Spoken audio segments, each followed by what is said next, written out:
मल्लिकार्जुन खड़गे इस वक्त कुछ कह रहे हैं, ये पहले उनको सुन लेते हैं। आगे बढ़ने की भी उसमें कोई चांसेस नहीं है।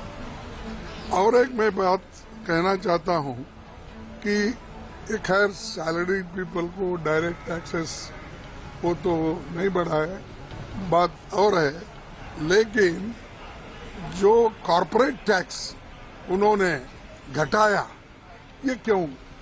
तो इसलिए मैं बोल रहा था कि ये अमीरों की बजट है। और उन्होंने एक भी कोट किया, मैं सुन रहा था कि महाभारत का कोई एक कोट उन्होंने सुनाया था कि मैं समझता हूँ ये महाभारत में द्रोणाचार्य और अर्जुन की बजट है, एकलव्य की नहीं है। तो मैं यही कहूँगा कि गरीब की बजट ये नहीं है और इस वजह से किसी को फायदा होने वाला नहीं है। जो पिछले की चीजें थे उसको रिपीट कर रहे हैं। इवन क्रिप्टो करेंसी का भी उन्होंने जिक्र किया, जिसके बारे में कोई कानून नहीं, कुछ नहीं, सलाह नहीं, मशवरा नहीं। ऐसे बहुत से चीजें उन्होंने की, वक्त आने पर वो बताएंगे।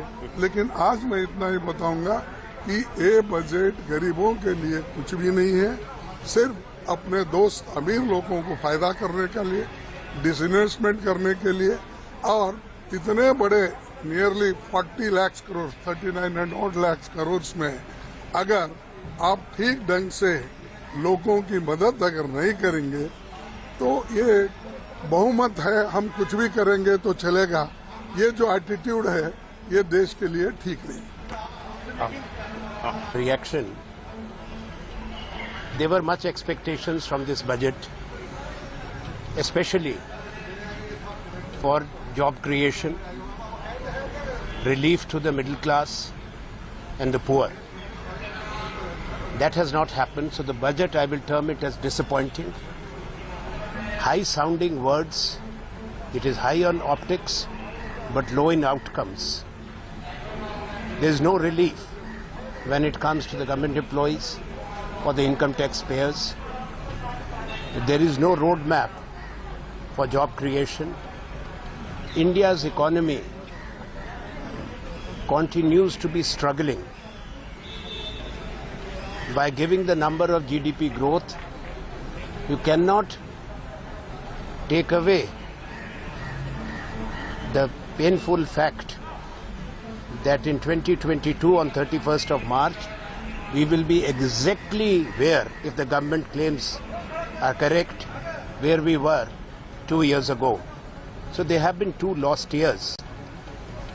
There is nothing which is there for the informal sector, which is a driving engine for growth and employs 90% of India's workforce.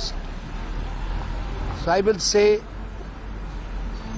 for the youth, for the poor, for the employees, there is not much. The disinvestment what Kharge ji was referring to, LIC, it compromises the social security of our citizens. This is the people's money. It's a big guarantee as far as social security is concerned, which will be diluted. We are opposed to that. But the other disinvestment targets which the government had set in the last budget, just to give you the number, there is a shortfall of 92%. That is the shortfall of last year's budget disinvestment target. When it comes to the manufacturing, there is a gap of 24%. And in case of GDP, if you look at the reality, the gap is as big as 12%. So these are the things which we'll have to look at the details of the finance bill. Then only we'll be able to comment more on it. And I'm sure that our colleagues will be doing that.